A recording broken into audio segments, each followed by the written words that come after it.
அன்பான மக்களே, நம்மளோட விஜய் வந்து சூப்பர் ஐடியா பண்ணியிருக்காரு. என்ன அப்படின்னு சொல்லி பார்த்தீங்க அப்படின்னா, மகாநதி இன்னைக்கு ஸ்டார்ட் பண்ணிட்டாங்க இல்லையா? இந்த மாதத்துக்கான ஷூட்டிங் ஸ்டார்ட் ஆயிடுச்சு.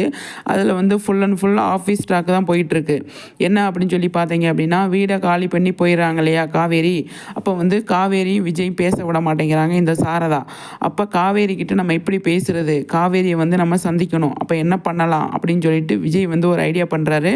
டைவர்ஸ் பேப்பர்னு சொல்கிறாங்கல்ல, அதனால் அந்த டைவர்ஸை வச்சே நம்ம வந்து காவேரி கிட்ட பேசலாம் அப்படின்னு சொல்லிட்டு வக்கீல் மூலியமாக என்ன பண்ணுறாங்க, நீங்கள் சைன் பண்ணணும் மேடம், நீங்கள் ஆஃபீஸ்க்கு வாங்க அப்படின்னு சொல்லி விஜய் வந்து வக்கீலை வச்சு ஃபோன் பண்ண சொல்கிறாரு. ஃபோன் பண்ணனே வக்கீலும் அப்புறம் ஆஃபீஸில் இருக்கிற மேனேஜரும் சேர்ந்து காவேரிக்கு ஃபோன் பண்ணுறாங்க. ஃபோன் பண்ணால் சொல்லுங்கள் சார் அப்படின்னு சொல்கிறாங்க. இந்த மாதிரி நீங்கள் ஒரு சைன் பண்ணணும் மேடம், நீங்கள் உடனே ஆஃபீஸ் வாங்க அப்படின்னு சொல்லும்போது, இல்லை சார் என்னால் வர முடியாது அப்படின்னு சொல்கிறாங்க. அப்போ அவங்க அம்மா வந்து என்னாச்சு அப்படின்னு கேட்குறாங்க. இந்த மாதிரி ஆஃபீஸில் ஒரு மேட்ரு, ஒரு கையெழுத்து போடணுமா, அதனால் என்னை கூப்பிட்றாங்க அப்படின்னு சொல்லும்போது, ஆஃபீஸ்க்குலாம் ஒன்றும் போக வேணாம் அப்படின்னு சொல்லி அவங்க அம்மா சொல்லுவாங்க. அப்போ வந்து காவேரி என்ன சொல்லுவாங்கன்னா, ஆஃபீஸில் நான் சம்பளம் வாங்கிட்டு வேலை பார்க்குறேம்மா, நான் வீட்டுக்கு விஜய் கிட்டலாம் பேசலை, அங்கே நான் ஒரு வேலை பார்க்குற ஆள் தான் நான், அதனால் என்னோடய வேலை பெண்டிங் இருக்குதுன்னு சொல்லி கூப்பிட்றாங்க, அதனால் நான் போய் தான் ஆகணும் அப்படின்னு சொல்லும்போது, கங்காவும் அப்புறம் குமரனை என்ன சொல்கிறாங்க, காவேரி போட்டுமா, நீ விஜய்கிட்ட தானே பேசக்கூடாது, அவள் வேலைக்கு தானே போகட்டும் அப்படின்னு சொல்லி சொல்கிறாங்க. அப்போ சாரதாவை கன்வின்ஸ் பண்ணி காவேரி வந்து ஆஃபீஸ் வந்துடுறாங்க.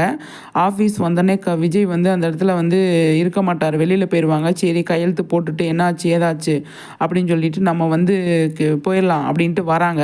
வந்தோடனே எல்லாருமே வந்து பயங்கர ஹாப்பியாக வாங்க மேடம்னு கூப்பிட்றாங்க. அதுக்கப்புறமா வந்து வரேங்க அப்படின்னு சொல்லிட்டு காவேரி ஆஃபீஸில் உள்ளே போயிட்டு, சார் ஏதோ சைன் போடணும்னு சொன்னீங்களே, நீங்கள் எங்கே போடணும் அப்படின்னு சொல்லும்போது, உட்காருங்க மேடம் சார் வந்துடுவார் அப்படின்னு சொன்னோன்னே, சார் வந்துடுவாரா அப்படின்னு சொல்லிட்டு ஒரு பதட்டத்திலே உட்காந்துருக்காங்க, ஃபீலிங்ஸ்லேயே உட்காந்துருக்காங்க காவேரி.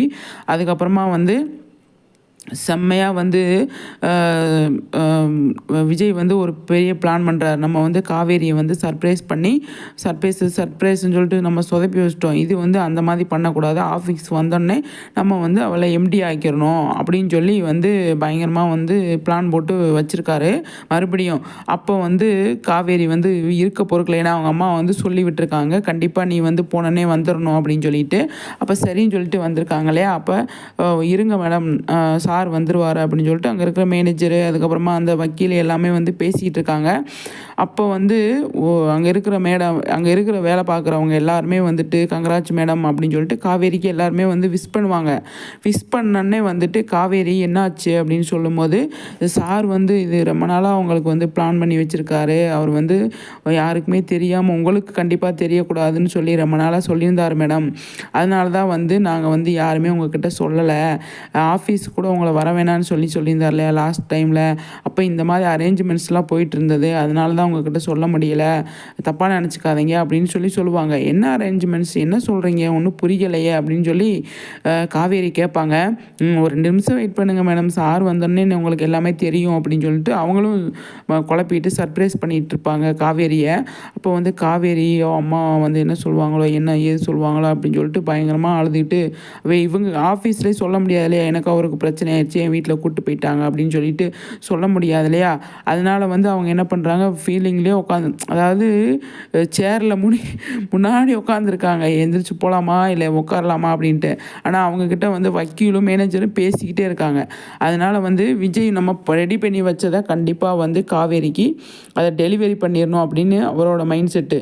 அப்போ வந்து கண்டிப்பாக வந்து காவேரியை நம்ம இந்த தடவை அவளுக்கு வந்து இந்த எம்டி பதவியை கொடுத்துடணும் அப்படின்னு சொல்லி அவர் வந்து யோசிச்சுருக்கும்போது, சைன்லாம் போடுங்க மேடம், இதில் சைன் போடுங்க அதில் சைன் போடுங்க அப்படின்னு சொல்லிட்டு அந்த வக்கீலும் மேனேஜரும் சொல்லிக்கிட்டு இருப்பாங்க. அவங்க எல்லாத்துலேயுமே கையெழுத்து போட்டுட்ருப்பாங்க.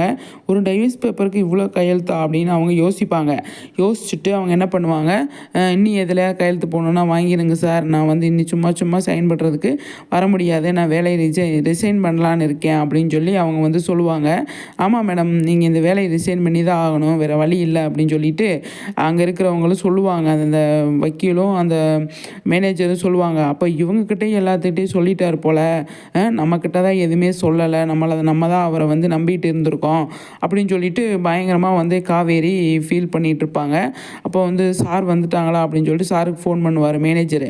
அப்போ விஜய்க்கு ஃபோன் பண்ணும்போது வந்துடு சார், எப்போ சார் வரீங்க அப்படின்னு சொல்லும்போது இப்போ வந்துடுறேன் அப்படின்னு சொல்லிட்டு விஜய் வந்து வருவார், வரேன்னு சொல்லிடுவார். அப்போ வந்து காவேரி சரி அவர் வர்றதுக்கு முன்னாடி நம்ம கிளம்பிடலாம் அப்படின்னு சொல்லிட்டு அவங்க வந்து கிளம்ப போகிறாங்க. அப்போ இருங்க மேடம் அப்படின்னு சொல்லிட்டு அங்கேருந்து அந்த ஒருத்தவங்க இருப்பாங்களே, அவங்க வந்து காஃபி கொண்டு வராங்க. காஃபி சாப்பிடுங்க மேடம் அப்படின்னு சொல்லிட்டு காஃபி குடிச்சிட்ருப்பார் காவேரி. குடிச்சிட்டு இருக்கும்போது வக்கீல் வந்து எல்லாமே சைன்லாம் போட்டு எல்லாமே பக்காவாக ரெடி ஆயிடுச்சு, அப்ரூவ் பண்ணிட வேண்டியதான் அப்படின்னு சொல்லிட்டு எல்லாமே ரெடி ஆயிடுச்சு அப்படின்னு சொல்லி அவங்களாம் அந்த வக்கீலும் மேனேஜரும் பேசிகிட்டு இருப்பாங்க. பேசிகிட்டு இருக்கிற டைமில் வந்து காவேரி சரி நம்ம வீட்டு ஞாபகமே வந்துடும் அவங்களுக்கு, நம்ம அம்மா ஏதாவது திட்டிடுவாங்களோ அப்படின்னு சொல்லிட்டு அதுக்கப்புறமா வந்து எல்லாருமே வந்து பேசிகிட்டு இருக்கிற டைமில் வந்து சூப்பர் மேடம் சூப்பர் மேடம் அப்படின்னு பாசிட்டிவாகவே பேசிகிட்டு இருப்பாங்க. காவேரிக்கு வந்து அது சுத்தமாக புரியாது. அதுக்கப்புறமா வந்து எல்லாமே பக்காவாக ரெடி ஆயிடுச்சு அப்படின்னு சொல்லிட்டு விஜய் வந்த உடனே வந்து என்ன சொல்லுவார், கங்கராஜ் எம்டி மேடம் அப்படின்னு சொல்லுவார். எம்டியா அப்படின்ட்டு சொல்லமே வந்து அவங்க வந்து அதை ரிசீவ் பண்ண மாட்டாங்க. காவேரி டல்லாகவே இருப்பாங்க, அது வந்து அமைதியாகவே இருப்பாங்க. அப்போ எல்லாருமே வந்துட்டு சூப்பர் மேடம் நீங்கள் வந்து எம்டி ஆகிட்டீங்க, சார் வந்து இதை வந்து யாருக்கிட்டே சொல்லக்கூடாதுன்னு சொல்லியிருந்தாரு, அதனால தான் மேடம் நாங்கள் சொல்லலை அப்படின்னு சொல்லி எல்லாருமே சொல்லிட்டு இருப்பாங்க.